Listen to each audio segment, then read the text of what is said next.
नमस्कार। 3 राज्यों का चुनावी गणित और चुनावी जो विश्लेषण है उस हिसाब से 3 राज्यों में कहां किसकी सरकार बन सकती है, क्योंकि 2023 के लिए ये 3 राज्य काफी महत्वपूर्ण है और शुरुआत 2023 किसके जीत के साथ होने जा रही है।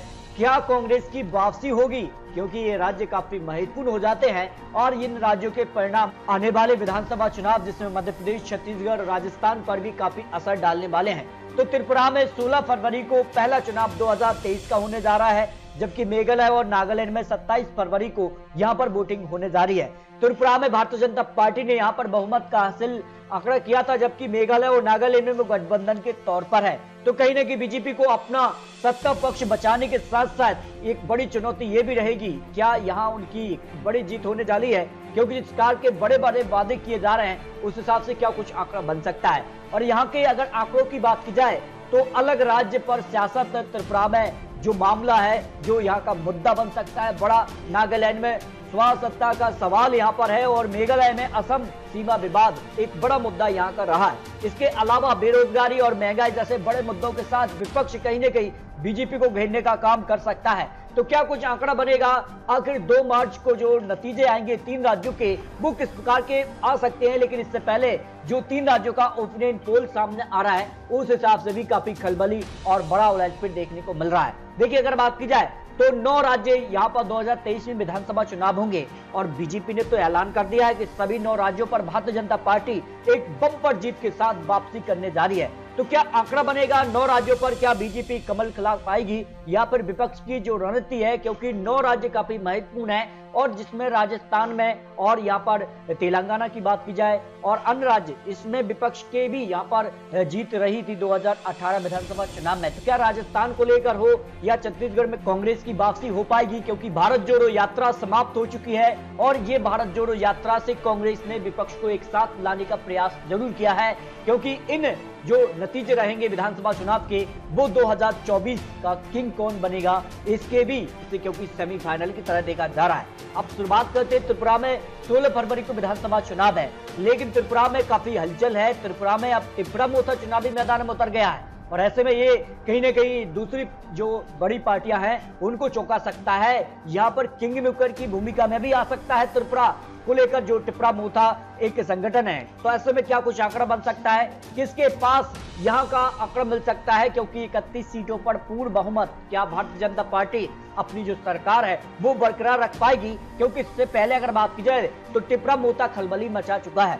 अगर बात की जाए तो त्रिपुरा के लिए जो काउंसिलिंग चुनाव था उसमें अगर बात की जाए तो टिप्रा ने 18 सीटों पर जीत हासिल की थी और बीजेपी इसके आधे पर आ गई थी 9 सीटों पर, और अन्य की बात की जाए तो 1 सीट। ये हिसाब से काफी बड़ी पार्टी टिप्रा मोथा बनी थी और विधानसभा चुनाव में क्या आंकड़ा बन सकता है। अगर त्रिपुरा के 2018 के आंकड़ों पर बात की जाए तो बीजेपी ने 36 सीटें हासिल की थी 43% वोट शेयर के साथ, यानी त्रिपुरा में एकदम से किसी भी पार्टी को सरकार का आंकड़ा मिल जाता है। तो इस बार टिप्रा मोथा या फिर जो गठबंधन सीपीएम और कांग्रेस ने किया है उसके दम पर क्या यहां पर बड़ा उलटफेर होगा।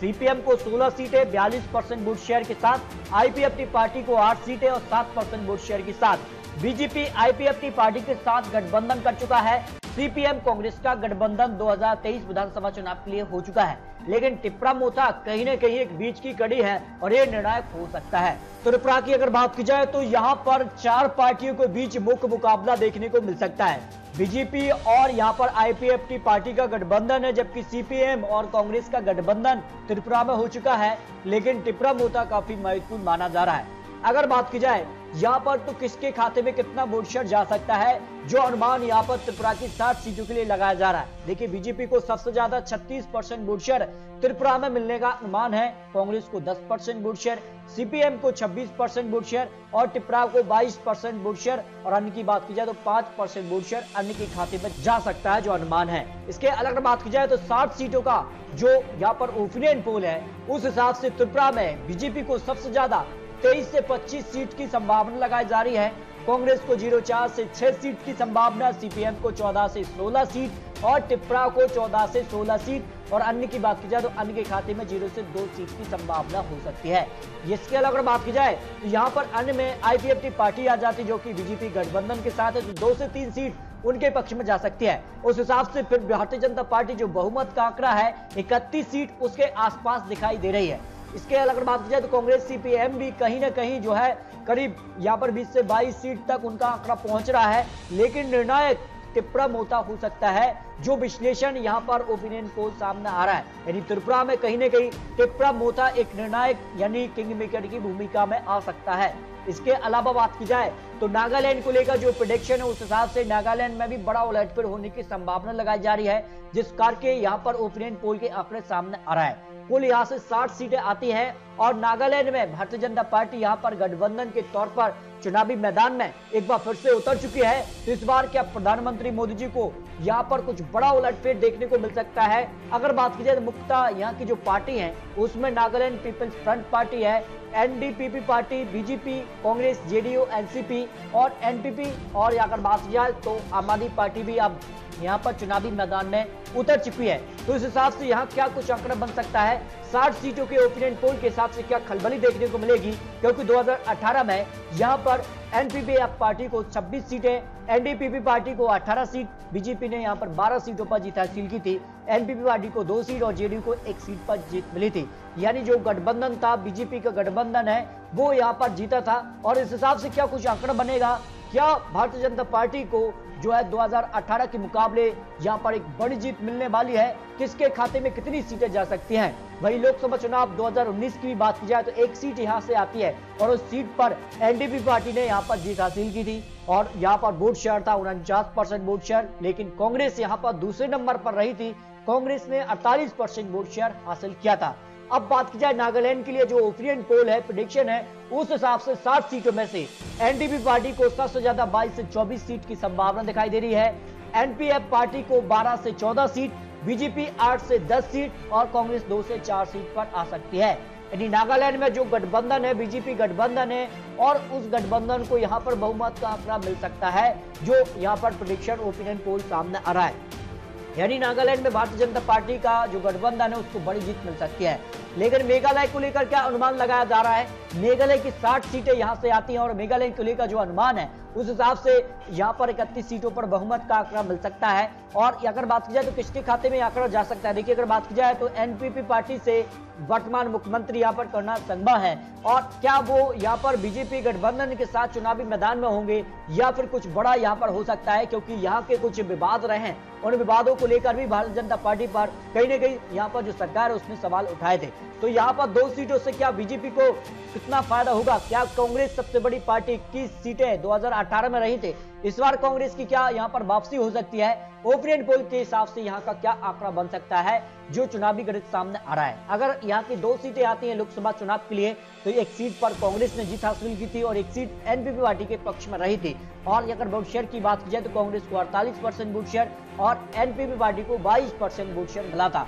तो अगर बात की जाए यहाँ के कुछ महत्वपूर्ण प्रश्नों के साथ, क्या यहाँ से जो सरकार के कामकाज से जनता संतुष्ट नजर आती है? देखिए, यहाँ के तौर पर केवल 20% नहीं के तौर पर 60% लोग मानने की वो कामकाज से संतुष्ट नजर नहीं आ रहे। पता नहीं, ऐसे 22% लोग आते हैं। मेघालय में अगला विधानसभा चुनाव कौन जीत सकता है? इस हिसाब से देखिए, चुनावी जो गणित है, चुनावी जो प्रेडिक्शन है, अनुमान है, उस हिसाब से कांग्रेस के 44% चांस बनते हैं, एनपीपी पार्टी को 22%, बीजेपी को 6%, अन्य की बात की जाए तो 28% चांस अन्य के बन जाते हैं। अब बात की जाए मेघालय के ओपिनियन पोल के हिसाब से, यहाँ पर कुल कांग्रेस को 31 सीटें यानी बहुमत का आंकड़ा कांग्रेस के पक्ष में जा सकता है। 21 सीटें 2018 में, लेकिन इस बार कुछ सीटें उनके पक्ष में जा रही है। भारत जोड़ो यात्रा का उनको फायदा मेघालय में हो सकता है। एनपीपी पार्टी को 18 सीटें, बीजेपी को करीब यहाँ पर 0 से 10 सीट तक यहाँ पर भारतीय जनता पार्टी पहुंच रही है। यूडीएफ को 1 सीट पर जीत की संभावना हो सकती है, जो चुनावी विश्लेषण और चुनावी अनुमान यहाँ पर सामने आ रहे हैं। इस तरह से 3 राज्यों के जो चुनावी गणित तो चुनावी अनुमान सामने आ रहे हैं। त्रिपुरा में यहाँ पर कहीं न कहीं भारतीय जनता पार्टी की वापसी हो रही है, लेकिन मेघालय में कहीं न कहीं कांग्रेस यहाँ पर जो है भारत जोड़ो यात्रा या फिर जो कहीं न कहीं कुछ बड़े मुद्दे रहे हैं उन मुद्दों के साथ मेघालय में खेला कर सकती है। लेकिन नागालैंड में जो है यहाँ पर बीजेपी और यहाँ पर जो एनपीपी पार्टी गठबंधन है उसको यहाँ पर एक बड़ी जीत मिलने की संभावना लगाई जा रही है। इस तरह से 3 राज्यों के चुनावी अनुमान जो निकलकर सामने आ रहे हैं उस हिसाब से खलबली यहाँ पर देखने को जरूर मिल सकती है। तो दोस्तों आपको बता दें ये चुनावी आंकड़े चुनावी अनुमान है।